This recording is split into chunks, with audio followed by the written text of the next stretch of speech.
adanya taruhan yang sudah disepakati bahwa si pemenang akan mendapatkan keuntungan dalam sebuah perjanjian jual beli itu akan diteruskan atau yang dirugikan seperti orang yang memberikan dana semakin berkembangnya zaman atau metode. Diperhitungkan dalam akad-akad jual beli adalah substansinya, bukan bentuk lafalnya.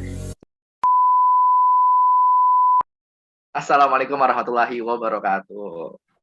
Selamat siang, selamat malam, selamat pagi teman-teman informatika UII khususnya dan masyarakat. Kembali lagi di podcast Kewirausahaan Syariah Informatika UI. Oke, pada kali ini saya berkesempatan untuk bergabung dalam kegiatan podcast ini, dan podcast ini dapat disaksikan di channel YouTube teman-teman ya, bisa di-share, like, and subscribe. Lalu untuk kali ini kita kedatangan nih, bukan hanya satu, melainkan 4 bintang tamu yang akan berbagi tentang ilmunya. Mungkin teman-teman kuliah mungkin agak sedikit boring, bosan, atau ada aja gangguannya ya. Cuman kalau dengan pembahasan seperti ini, harapannya dengan berbagi ilmu ini kita bisa gampang masuk gitu, mencerna ilmunya untuk perkuliahan kita maupun untuk kehidupan di dunia nyata nantinya ketika kita sudah kuliah ya, dalam pekerjaan. Oke, kita sapa dulu nih teman-teman nih, untuk ada 4 nih. Oke, halo, apa kabar Mbak Nadia Rahmi, apa kabar? Hai, baik. Oke, Mbak Mayani, halo. halo. Ya, halo, ada Mbak Anissa Dinda juga. Halo. Ya, halo. Oke, dan terakhir ada Mbak Rahmi Hidayah. Ya, halo Mas Owi. Oke, di sini teman-teman, kita tidak hanya dari satu angkatan. Saya sendiri dari 2019 dan Mbak Rahmi dan Mbak Mayani juga dari 2019. Namun di sini kita dari 2 angkatan, ditemani oleh Mbak Nadia dan Mbak Anissa dari angkatan 2020. Di mana di sini kita akan munculkan berbagai perspektif dari, bisa dibilang beda satu generasi, beda satu angkatan lah, antara angkatan 19 dan angkatan 20. Oke. Dan akan kita bahas ini terkait tentang seputar jual beli dalam konsep Islam, dalam perspektif Islam, ada apa aja sih unsur-unsurnya gitu. Seperti itu teman-teman. Mungkin di sini kita nggak terlalu lama ya, bisa kita mulai tanya-tanya, dan untuk menjawab monggo siapa aja ya, mbak-mbak di sini kan. Saya di sini ganteng sendiri karena saya cowok sendiri ya teman-teman. Mungkin ntar jawabnya bisa siapa aja, bisa bebas atau rebutan juga nggak apa-apa. Pertama, pada saat ini kan kita bisa melihat banyak macam bisnis yang berkembang gitu, secara umum dulu ya. Lalu dari banyak sistem bisnis yang berkembang itu, apa saja sih yang perlu diperhatikan, terutama mungkin dalam segi etika dalam Islam itu bagaimana? Monggo. Izin menjawab ya, Mas. Silakan, Pak. Ada 4 etika yang harus diperhatikan dalam proses jual beli menurut syariah. Yang pertama yaitu menjaga amanah dengan siapapun, walaupun yang menjadi rekan kita itu tidak amanah. Kita harus tetap menjalankan amanah kepadanya. Yang kedua yaitu berkata jujur dengan mengatakan kualitas dan kuantitas barang sesuai dengan kondisinya. Yang ketiga itu pelayanan yang maksimal. Dalam Islam, kita harus memperhatikan bahwa pelanggan kita akan merasa nyaman jika perkataan dan akhlak kita baik. Dan yang terakhir yaitu halal. Sekecil apapun transaksinya, harus dipastikan bahwa proses jual beli itu halal. Menurut saya itu. Terima kasih. Oke. Mungkin kalau lanjut ya, untuk Mbak Mayani, itu kan ada amanah ya, menjaga amanah gitu kan. Nah, namun bagaimana sih contohnya ketika kita sudah mengetahui ilmunya, dan kita mengetahui contoh ada teman kita yang tidak amanah dalam dalam menimbang suatu barang gitu, terlalu ringan gitu, harus 1 kilo malah jadi 7 ons gitu. Bagaimana sih yang kita lakukan itu kepada kawan kita, Mbak May? Kalau menurut saya itu sih konsekuensi dalam jual beli ya. Walaupun orang lain itu tidak berlaku adil atau tidak berlaku jujur, sebaiknya sikap kita harus tetap amanah agar orang lain itu tetap percaya dengan kita. Menurut saya itu. Apakah misalkan gini Mbak, kalau misalkan teman Mbak nih, atau Mbak Meyani ini melakukan seperti itu kecurangan, sikap yang dilakukan oleh Mbak Meyani terhadap temannya bagaimana?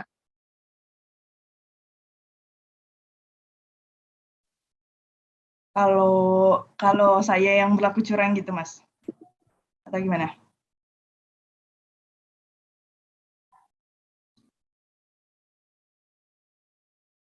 Halo?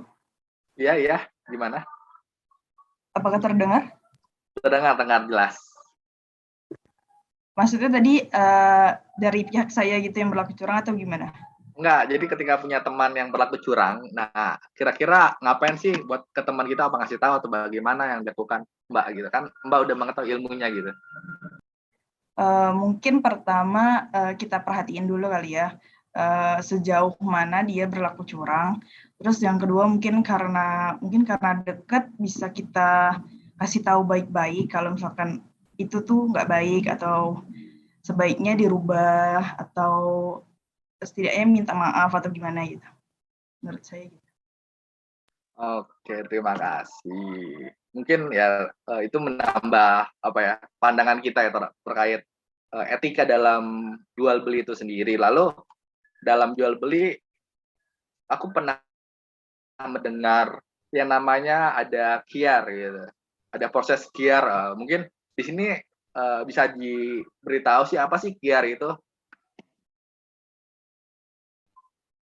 Yang dimaksud dengan KIAR gitu. Izin menjawab. KIAR itu menurut bahasa itu menyisihkan atau memilih. Lalu di dalam jual beli, KIAR itu bisa diartikan hak untuk menentukan apakah dalam sebuah perjanjian jual beli itu akan diteruskan atau dibatalkan. Seperti itu. Oke. Oh ya, lalu ini Mbak mungkin teman-teman nih tahu, cuman kan kebanyakan yang suka lupa gitu kan, termasuk saya sendiri. Dalam jual beli itu ada rukun kan ya. Nah, apa aja sih rukun-rukunnya dalam jual beli itu secara Islam? Izin menjawab, rukun jual beli itu ada 4. Yang pertama ada subjek jual beli, terdiri dari penjual dan pembeli. Yang kedua ada objek jual beli, yaitu harga dan barang. Yang ketiga itu ada pernyataan jual beli atau ijab kabul. Kalau di transaksi online biasanya transfer uang. Terus yang keempat itu ada tujuan jual beli, yaitu untuk saling memenuhi kebutuhan antar manusia. Hukum akad jual beli online dikatakan sah apabila sebelum transaksi kedua belah pihak sudah melihat barang yang diperjualbelikan atau telah dijelaskan baik sifat maupun jenisnya serta memenuhi syarat-syarat dan rukun jual beli. Oke, lalu kalau penerapannya bagaimana sih yang secara Islam itu sendiri dalam jual beli online, dan mungkin bahan bacaan apa yang Mbak ini kutip gitu untuk apa ya, menguatkan argumen tersebut gitu, biar karena kita bicara dengan konteks fikih jual atau muamalah gitu kan. Nah, kita harus ada dasar, ada sumber rujukannya. Mungkin Mbak Anissa Dinda bisa menyampaikan. Jadi di dalam buku Syar al-Yaqut an-Nafis karya Muhammad bin Ahmad al-Syatiri dituliskan bahwa yang diperhitungkan dalam akad-akad jual beli adalah substansinya, bukan bentuk lafalnya. Jadi peralatan seperti telepon, media sosial, dan sejenisnya hanyalah alternatif alat komunikasi yang makin lumrah digunakan. Islam merupakan agama yang menyesuaikan dengan setiap perkembangan zaman. Jadi Islam tidak melarang adanya transaksi jual beli online. Perkembangan teknologi yang semakin canggih, mudah, dan beragam membuat perubahan pada perilaku masyarakat, terutama dalam kegiatan berbelanja. Pada saat ini, media sosial menjadi platform yang sangat digemari oleh masyarakat dikarenakan sangat mudah melakukan transaksi jual beli. Oke, makasih Mbak Anissa Dinda. Berarti kita bisa melihat dalam konteks muamalah itu sendiri, rukunnya itu sendiri, itu menyesuaikan dengan zaman ya. Jadi istilah Islam itu tidak mengekang ketika konteks fikih itu sendiri ya. Jadi semakin berkembangnya zaman atau metode, nah kita bisa menyesuaikan ya dengan pertimbangan para ulama-ulama itu sendiri. Oke, setelah adanya transaksi dan rukun-rukunnya itu mungkin kita berbicara tentang apa ya, yang tidak kan ada yang transaksi yang diperbolehkan dalam Islam karena memenuhi dari rukun itu sendiri. Namun ada nggak sih yang tidak diperbolehkan dalam Islam itu? Ada nggak? Izin menjawab ya, Mas.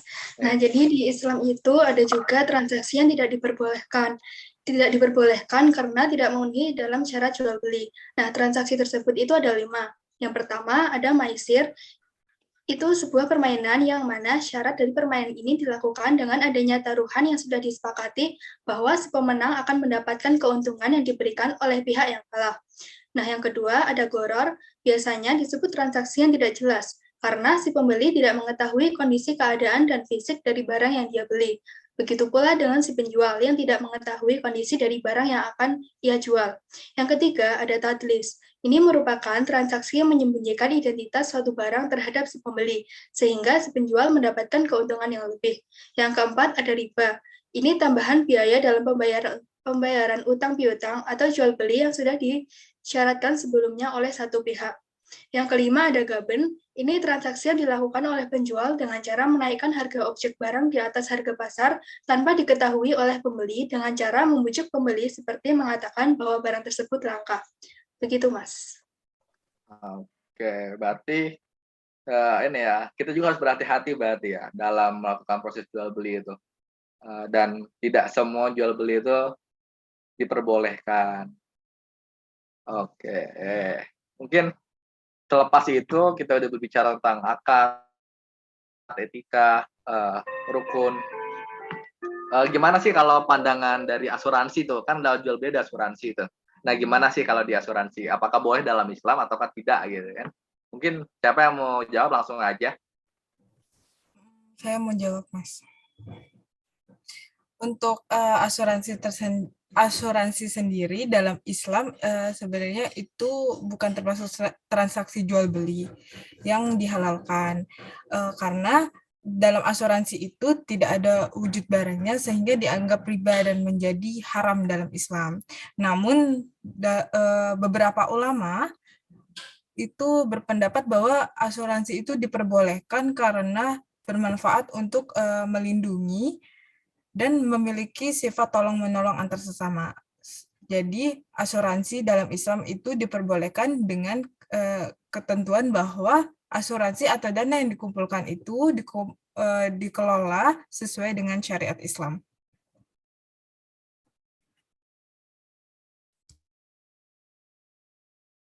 Oke, berarti ada yang tidak diperbolehkan ya secara jelas gitu. Ini dilarang asuransi ini. Mungkin apa sih asuransi yang jelas dilarang dalam Islam itu, Mbak? Kalau asuransi itu ada beberapa asuransi yang memang tidak diperbolehkan dalam Islam, yaitu seperti asuransi yang dapat merugikan orang lain dan tidak adanya kepastian dalam pengelolaan dana asuransi tersebut. Contohnya seperti asuransi yang tidak diperbolehkan itu seperti asuransi bisnis atau komersial, karena dalam asuransi tersebut mengandung transaksi goror gitu. Jadi asuransi bisnis atau asuransi komersial ini terdapat unsur untung-untungan sehingga dalam satu sisi terdapat pihak yang dirugikan seperti orang yang memberikan dana kepada pihak yang mengelola dana, sedangkan dari pihak pengelola dana sendiri itu mendapatkan keuntungan dari adanya asuransi tersebut. Oke, berarti banyak ya hal-hal baru yang bisa kita pelajarin dari diskusi kali ini, atau bisa bilang podcast lah, katanya sih podcast gitu. Banyak ilmu yang kita serap dan semoga bisa membantu seperti kita harus memikirkan etika dalam berjualan, terutama dalam berjualan dengan nilai-nilai Islam gitu ya. Dan juga kita dalam berjualan harus mengetahui juga rukun-rukunnya, karena kita masuk ke dalam fase di mana tantangan dari umat Islam itu sendiri dalam berjualan, kita sering melupakan bagaimana sih rukun yang sah gitu dalam berjualan, karena ketika kita tidak mengikuti rukun-rukun tersebut, maka tidak sah lah akad jual beli kita. Lalu kita juga bisa menangkap bagaimana sih jualan yang tidak diperbolehkan dalam Islam itu sendiri. Jadi kita bisa menghindari hal-hal yang dilarang oleh Allah Subhanahu wa taala, seperti ada beberapa jenis syarat jual beli seperti ada maisir, ada gharar, ada tadlis, ada riba, dan ada gobin. Lalu kita juga bisa membuka perspektif baru. Ternyata urusan asuransi pun itu ada dasar hukumnya atau diatur dalam Islam itu sendiri, yang dimana emang tujuannya tidak lain dan tidak bukan untuk sama-sama enak atau mendapatkan kemaslahatan untuk umat itu sendiri ya teman-teman ya. Mungkin itu saja hasil diskusi podcast kita kali ini yang katanya podcast. Semoga bisa bermanfaat buat teman-teman. Terima kasih untuk teman-teman. Ada dua ya, kita garis besarin, ada dua angkatan di sini, di mana angkatan 20 ada Mbak Nadia Rahminur Anggraini, terima kasih Mbak, dan Mbak Anissa Dinda Septina.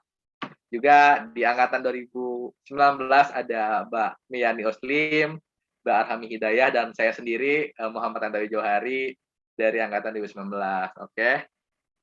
Mungkin kurang lebihnya mohon maaf, karena manusia itu tempatnya salah dan dosa, Tuhan tempatnya kebenaran. Kepada Tuhan saya mohon ampun. Wabillahi taufiq wal hidayah. Wassalamualaikum warahmatullahi wabarakatuh. Sampai jumpa di podcast katanya podcast berikutnya. Dadah.